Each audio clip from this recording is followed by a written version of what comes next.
아담은 평생 얼굴에 땀을 흘리며 수고하여야지만 땅의 소산을 먹을 수 있게 되었고, 하와는 임신의 고통과 해산의 수고를 더하게 되었습니다. 그런데 무엇보다도 가장 큰 형벌은 에덴 동산에서 쫓겨난 것입니다. 에덴은 하나님이 아담과 하와를 위해서 만드신 곳입니다. 창세기 2장 8절 말씀을 보면 여호와 하나님이 동방의 에덴에 동산을 창설하시고 그 지으신 사람을 거기 두니라 라는 기록이 있습니다. 에덴 동산은 아담과 하와에게는 가족들과 함께 살아가는 삶의 장소였고, 또 하나님의 대리자로서 하나님이 창조하신 모든 생물을 다스리는 소명의 장소였으며, 창조주 하나님을 만날 수 있는 만남의 장소였습니다. 그런데 그곳에서 쫓겨난다는 것은 하나님께로부터 받은 소명을 잃어버리는 것이요, 하나님 앞에 설 수 없게 됨으로 인해서 영생을 잃어버리는 것입니다. 아담과 하와는 또한 죄의 대가로 육신의 죽음을 맞이하게 되었습니다. 심지어 하나님께서는 아담과 하와가 생명나무 열매도 따먹고 영생을 누릴까 싶어서 에덴 동쪽에 그룹들과 두루 도는 불칼을 두어서 생명나무의 길을 지키게 하셨습니다. 아담과 하와를 에덴에서 쫓아내신 것만으로도 부족해서 아예 생명나무 근처에 올 수도 없게끔 그 생명나무의 길을 지키게 하셨다는 것입니다. 죄를 지은 뒤에 하나님을 피해서 동산나무에 숨었던 아담과 하와는 이제 영영 하나님 앞에서 추방당해 에덴을 떠난 것입니다. 불순종의 대가가 이렇습니다, 여러분. 삶의 장소에서 쫓겨납니다. 소명의 장소에서 하나님 앞에서 쫓겨나는 것입니다. 하나님 앞에서 추방당하는 것보다, 더 이상 하나님 앞에 설 수 없다는 것보다 더 큰 심판이 어디 있겠습니까? 생명에서 사망으로 추락하는 것이 바로 하나님의 심판인 것입니다. 그러나 하나님의 역사는 죄에 대한 징벌이 끝이 아닙니다. 죄에 대한 심판 뒤에는 회개한 자들에 대한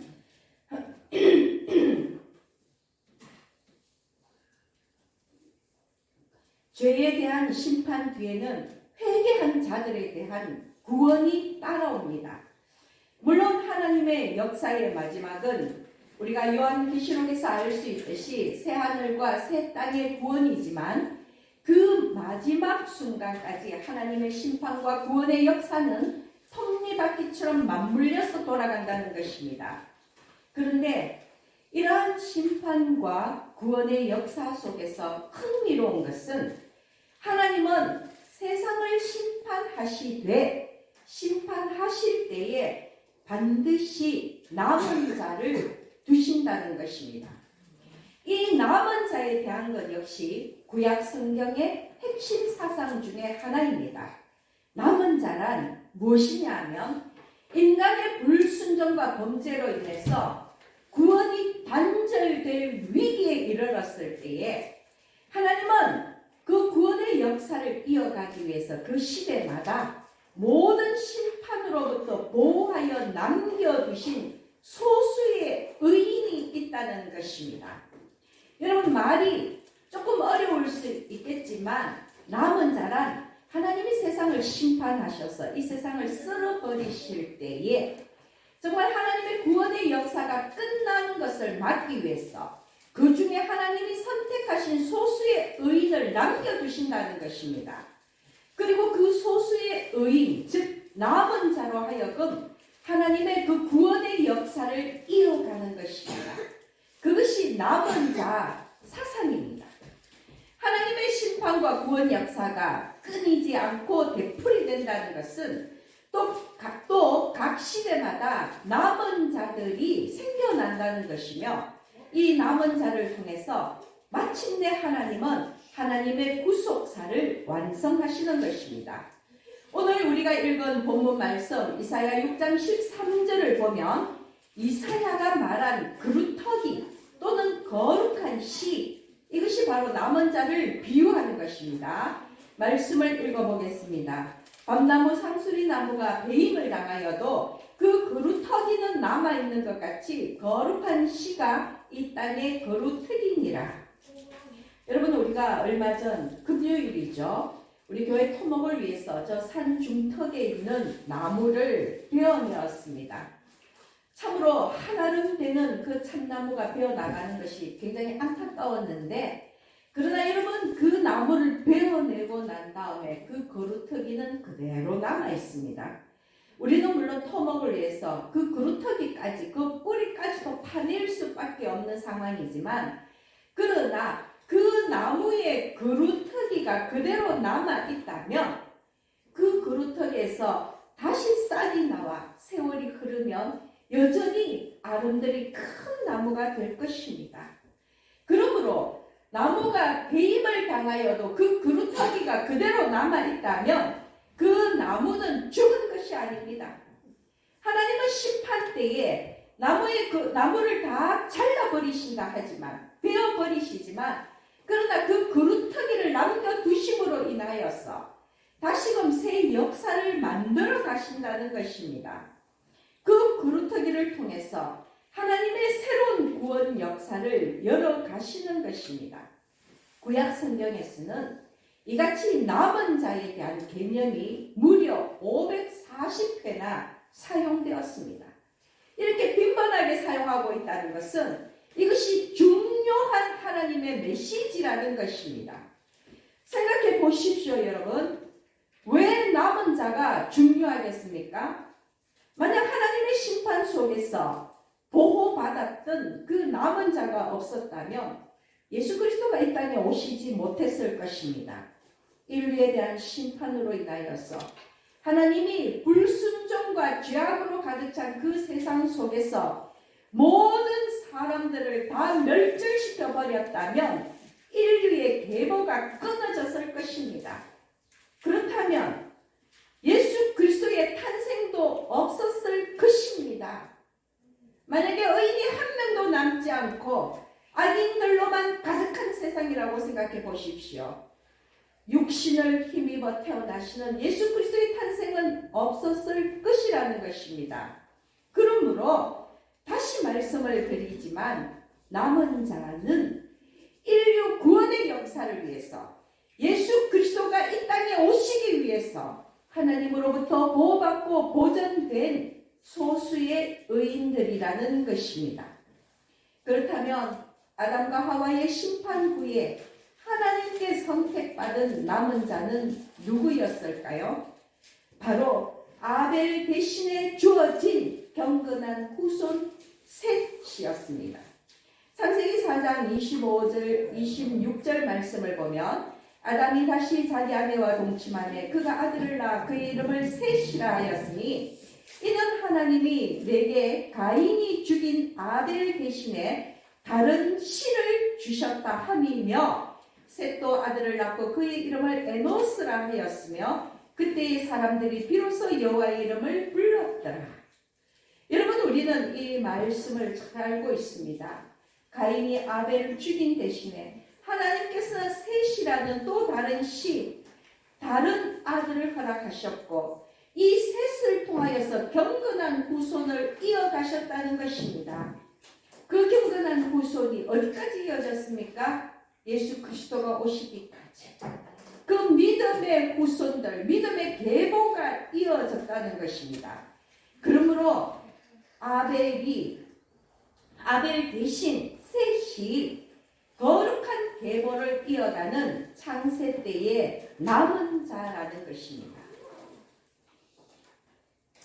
창세기 6장에서 9장까지 말씀을 보면 홍수 심판이 나옵니다. 이때 남은 자는 노아와 그의 가족 8명이었습니다. 노아의 가족 8명만이 살아남아서 후세의 인류의 계보를 이어갔습니다.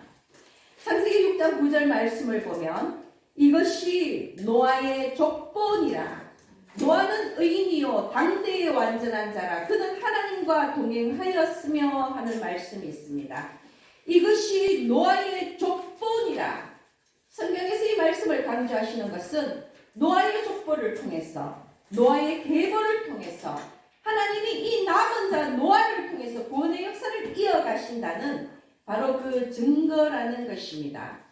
또한 노아가 의인이요 당대의 완전한 자로 하나님과 동행하였다는 이 말씀은 노아가 거룩한 씨가 되어서 인류의 계보를 이어갈 자로 선택받은 이유가 되는 것입니다. 창세기 7장 23절 말씀을 보겠습니다. 지면의 모든 생물을 쓸어버리시니 곧 사람과 가축과 기는 것과 공중의 새까지라. 이들은 땅에서 쓸어버림을 당하였을 때 오직 노아와 그와 함께 방주에 있던 자들만 남았더라. 여러분, 이 구절은 참으로 중요한 구절입니다. 오직 노아와 그와 함께 방주에 있던 자들만 남았더라. 여기에 처음으로 남았더라, 남은 자를 가리키는 단어 샤르가 사용되었다는 것입니다. 하나님은 홍수 심판으로 땅 위의 모든 생명체를 멸절시키셨습니다. 그러나 하나님의 명령에 따라 방주를 짓고 그 속으로 들어간 노아와 그의 가족들은 구원을 받은 것입니다. 또한 사람뿐만이 아니라 생명의 기운이 있는 하나님의 창조물들이 종류대로 정결한 짐승은 암수 7씩, 그리고 부정한 짐승은 암수 2씩 방주로 들어와서 생명을 보존하였습니다. 노아라는 의인 그 한 사람으로 말미암아서 인류의 계보가 이어져 갔고, 또한 노아라는 그 한 사람으로 말미암아 하나님의 창조 세계가 보존된 것입니다. 이것이 바로 남은 자의 사명입니다. 인류의 계보를 이어가고 믿음의 계보를 이어가고 하나님의 창조 세계를 보존하는 것이 바로 남은 자의 사명이라는 것입니다. 그런데 여기 남았더라에서 처음으로 샤르라는 남은 자를 뜻하는 이 히브리어 단어가 쓰였다고 말씀을 드렸는데요. 이 샤르라는 말의 뜻은 첫 번째는 통과시키다라는 뜻이 있습니다. 노아가 하나님의 심판을 통과하였기 때문에 이 샤르라는 단어를 쓴 것입니다. 또한 이 단어에는 또 어떤 뜻이 있느냐면 무가치하고 수적으로도 적은이라는 뜻이 있습니다. 무가치하고 가치 없고 수적으로도 적다는 뜻입니다. 즉 남은 자들은 하나님의 심판을 통과한 자들이지만 무가치하고 적은 무리라는 것입니다. 그런데 무가치하다는 것은 이 남은 자들의 존재 자체를 무시하는 것은 아닙니다. 남은 자는 오직 하나님의 주권으로 인하여서 선택받았기에 세상이 정한 가치가 아니라 하나님이 택한 자손으로서의 가치를 가진다는 그 의미로 무가치하다는 것이지, 그 존재가 쓸모없다라는 그런 의미는 아니라는 것입니다. 그러므로 우리 역시 세상의 기준 앞에서는 무가치한 적은 무리라 할지라도 하나님의 심판으로부터 보호받고 새 시대를 열어가는 남은 자로서의 사명을 감당할 수 있어야 한다는 것입니다. 문제는 누가 남은 자인지, 누가 거룩한 씨로서의 사명을 감당할지는 하나님의 심판을 통과할 때만 알 수 있다는 것입니다. 말씀을 드렸다시피 하나님은 하나님의 역사 속에서 반드시 남은 자를, 거룩한 씨를 보존하십니다. 열왕기상 19장을 보면 갈멜산에서 바알의 선지자들과 대결을 벌인 후에 이세벨을 피해서 달아나는 엘리야의 이야기가 나옵니다. 엘리야의 선지자는 굴 속에 숨어서 하나님께 하소연합니다. 14절 말씀을 보면 내가 만군의 하나님 여호와께 열심히 유별하오니 이는 이스라엘 자손이 주의 언약을 버리고 주의 제단을 헐며 칼로 주의 선지자들을 죽였음이오며 오직 나만 남았거늘 칼로 그들이 내 생명을 찾아 빼앗으려 하나이다. 여러분, 이 말씀 속에서 엘리야는 오직 자기만 남았다고 하나님께 하소연을 하고 있습니다. 그러나 열왕기상 19장 18절 말씀을 보면 하나님께서 이렇게 말씀하십니다. 그러나 내가 이스라엘 가운데 7,000명을 남기리니 다 바알에게 무릎을 꿇지 아니하고 다 바알에게 입맞추지 아니한 자니라. 여러분, 엘리야의 주장과는 달리 하나님은 여호와의 신앙을 지켜갈 7,000명의 택하신 백성, 바알에게 무릎 꿇지 아니한 순결한 믿음을 가진 자들 7,000명을 남겨두셨다는 것입니다. 갈멜산에서 바알 선지자들과 함께 대결할 때에도 너희는 더 이상 머뭇머뭇하지 말고 하나님의 편이거든 하나님의 편에 쓰고 바알의 편이거든 바알의 편에 쓰라고 엘리야가 외칠 때에도 외롭게 엘리야는 혼자였습니다. 혼자서 바알 선지자들을 대적했습니다. 그 엘리야가 이세벨의 위협으로부터 달아나다가 하나님 앞에 하소연합니다. 하나님, 모두가 하나님에게서 떠났습니다. 오직 나만 남았습니다. 그렇게 하소연할 때 하나님께서는 아니라 내가 7,000명을 남겨두었다라고 분명히 말씀하셨습니다. 여러분, 하나님은 바로 그 남은 자들을 통해서 이스라엘을 믿음 안에서 보존하셨습니다. 세상이 아무리 하나님을 믿는 자들을 환난과 핍박 속에 끌어간다 할지라도 하나님은 하나님의 역사를 위해서 반드시 남은 자를 보존하신다는 것입니다.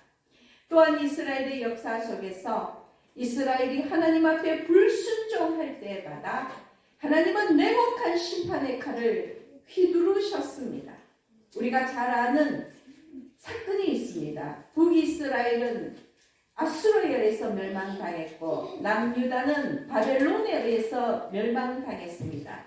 이때의 상황을 예언하면서 요엘 선지자는 아수르와 바벨론을 메뚜기 떼에 비교했습니다. 메뚜기 떼가 들녘을 휩쓸고 가는 모습을 한번 상상해 보십시오. 곡식은 물론 나무와 풀까지도 황폐화되고 결국 사람과 가축까지도 기근과 가뭄에 시달리다가 죽어갑니다. 요엘 선지자는 아수르와 바벨론의 침략을 메뚜기 떼의 습격에 비유하면서 이때를 여호와의 심판의 날이라고 예언했습니다. 여호와의 날이 너무나 크고 두려워서 당할 자가 없다고 했습니다. 그러나 그럼에도 불구하고 하나님은 그 가운데 거룩한 씨를 보존하시는 것입니다.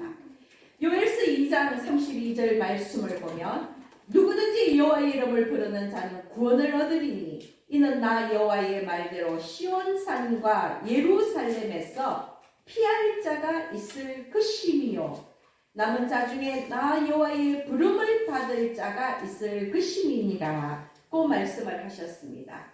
하나님은 바벨론을 이스라엘의 우상 숭배와 불순종에 대한 심판의 도구로 쓰셨습니다. 이스라엘은 무려 3번에 걸쳐서 수천만 명이나 바벨론의 포로로 잡혀갔고 느부갓네살 왕은 수많은 이스라엘 백성을 죽이고 유대 성전을 파괴하고 예루살렘을 폐허로 만들었습니다. 그러나 여러분, 그 뒤의 결과가 어떻게 되었습니까? 성경의 예언대로 하나님께서 바벨론으로부터 이스라엘을 구원하시겠다는 그 예언대로 이스라엘은 70년의 포로 생활 끝에 예루살렘으로 돌아와서 예루살렘 도시와 예루살렘 성전을 재건하였습니다. 우리가 구약 성경을 통해서 하나님의 심판과 구원의 역사 속에서 깨달아야 할 것이 무엇입니까? 하나님께 불순종하고 범죄할 때에 하나님께서는 반드시 심판하시지만 그러나 하나님의 구원 역사를 이어가기 위해서 반드시 하나님의 남은 자를 보존하신다는 것입니다. 그리고 그 남은 자를 통해서 하나님의 역사는 끊어지지 아니하고 새로운 역사가 이어진다는 것입니다. 오늘날에도 남은 자, 즉 하나님께서 보존하시는 거룩한 시가 있습니다. 구약의 남은 자들을 통해서 예수 그리스도까지 믿음의 계보가 이어진 것처럼 이 시대의 남은 자들을 통해서 예수 그리스도의 재림까지 영적 계보가 이어질 것입니다.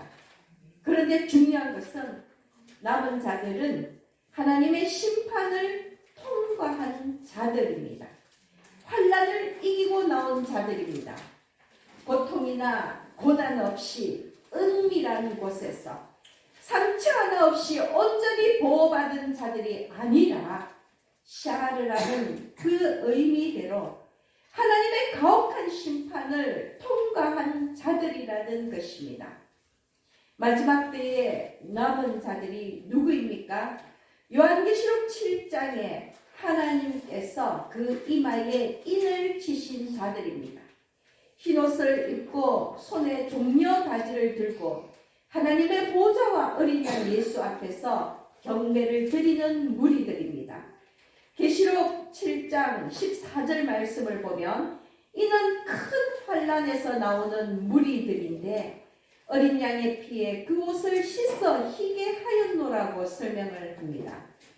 구원의 인침을 받고 환난을 통과한 자들이 예수 그리스도와 함께 주님이 오시는 새하늘과 새 땅의 역사를 서내려갈 마지막 때에 남은 자들이라는 것입니다.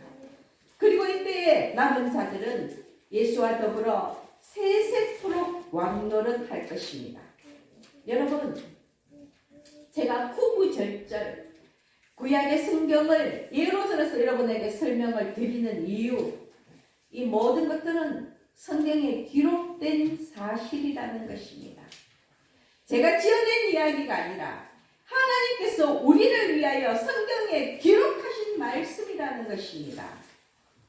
우리는 이 말씀들을 믿기에 오늘도 크리스찬이라는 이름으로 살고 있습니다. 여러분, 끝까지 이 믿음을 지키시기 바랍니다. 신학자 폴 틸리는 인간이 인간답게 존재하기 위해서 가장 필요한 덕목이 용기라고 말했습니다. 저는 우리가 이 세상 속에서 믿음을 지키기 위해서 가장 필요한 것 역시 용기라고 말씀을 드리겠습니다. 불의와 타협하지 않는 용기, 불이익을 감수하는 용기, 거짓과 싸우는 용기, 마귀를 대적할 수 있는 용기가 있어야 합니다. 그런데 이 용기는 바로 믿음에서 나옵니다. 닭이 먼저냐 달걀이 먼저냐가 별 의미가 없듯이 믿음이 용기이고 용기가 믿음입니다. 여러분, 많은 사람들이 악과의 싸움에서 패하는 이유가 무엇입니까? 무섭고 두려워서 아예 싸우는 것을 포기하고 회피하거나 달아나기 때문입니다. 여러분, 싸우면 분명 이깁니다.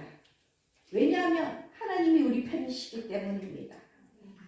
우리가 악과 싸운다면 하나님이 우리에게 이길 힘을 주시고 우리는 반드시 이기는데, 내가 세상을 이겼다고 예수 그리스도께서 말씀하셨는데 그럼에도 불구하고 용기가 없어서 우리 안에 있는, 우리 속에 있는 비겁함 때문에 이길 수 있는 싸움을 포기하고 달아나기 때문에 무력하게 패배해버리는 것입니다.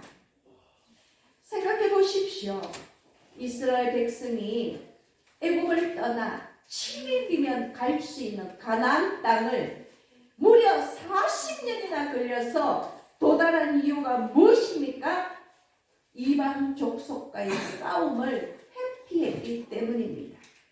여러분, 그 한 예로 민수기 20장을 보면요, 이스라엘 백성들은 가나안으로 가기 위해서 왕의 대로 즉 에돔 왕이 통치하고 있는 모압 땅을 지나가고자 했으나 에돔 왕이 자기의 땅을 지나가는 것을 허락지 아니하였기 때문에 이 이스라엘 백성이 가로질러서 왕의 대로로 가는 가로질러 가는 길입니다. 그런데 가로질러 가지 못하고 싸움을 피해서 아라바 광야로 우회해서 갔습니다. 여러분, 그래서 대여섯 배나 걸리는 먼 거리를 돌아갔다는 것입니다.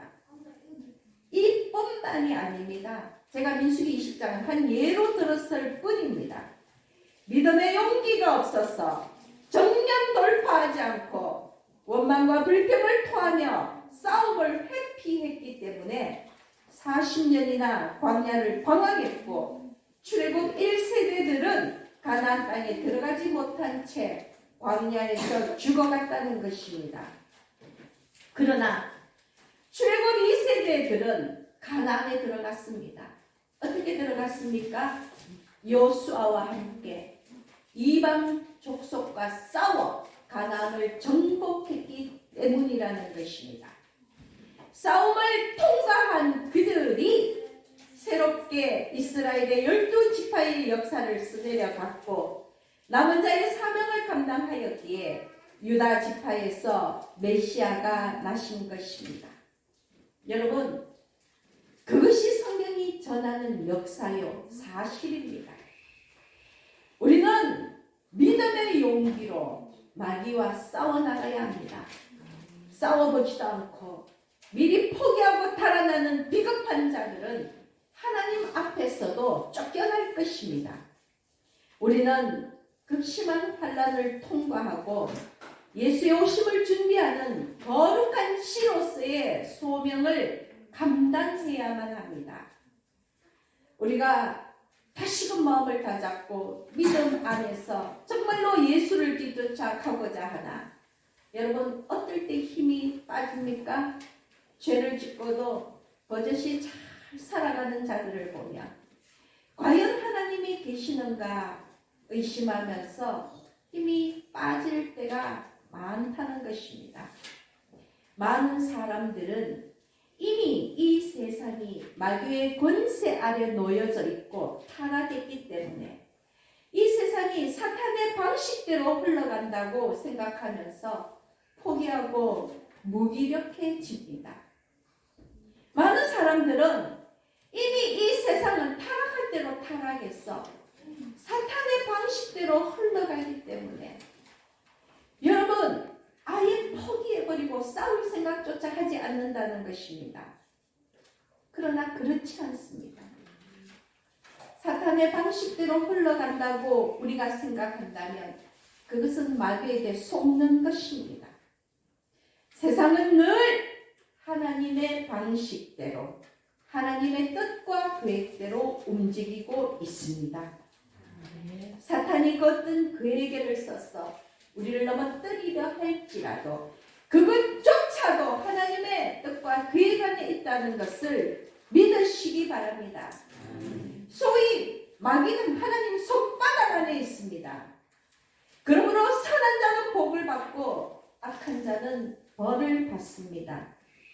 정직한 자는 복을 받고 거짓된 자는 벌을 받습니다. 용기 있는 자는 복을 받고 비겁한 자는 벌을 받습니다. 여러분, 이 단순한 진리를 명심하십시오. 죄로 인한 고난은 멸망을 향해 가지만 의를 위한 고난은 구원을 향해 갑니다.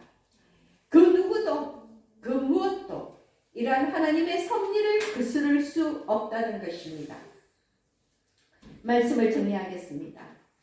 하나님은 심판과 구원의 역사 속에서 반드시 남은 자, 거룩한 씨를 보존하십니다. 소수의 의인들을 통해서 심판 후에 새로운 역사를 진행시키기 위함입니다. 창세기의 셋과 노아와 그의 가족, 엘리야와 7,000명의 순결한 신앙인들, 그리고 바벨론 포로에서 귀환한 자들 등등은 구약의 남은 자들입니다.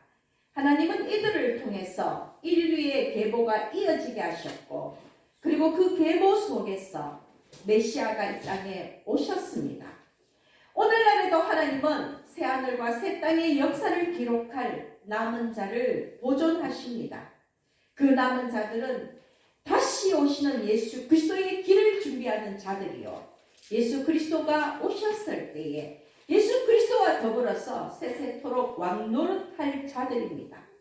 그러나 신구약 성경 역사를 통해서 우리가 깨달아야 할 것은 남은 자들은 큰 환난을 통과한 정금같이 단련된 자들이라는 것입니다. 믿음으로 고난을 이긴 자들입니다. 세상적으로는 비록 보잘것없고 소수의 무리라 할지라도 그들은 그리스도의 보혈로 거듭난 귀한 무리들입니다. 사랑하는 우리 열반교 여러분 모두가, 그리고 세상의 진정한 크리스찬이 바로 이 시대 남은 자의 소명을 감당하기를 소망합니다. 다시 한번 말씀을 드리지만 성경 말씀은 지어낸 신화가 아닙니다. 누구든지 이 말씀을 부인하면 하나님도 그를 부인할 것이요, 하나님의 생명책에서 그의 이름을 제하여 버릴 것입니다.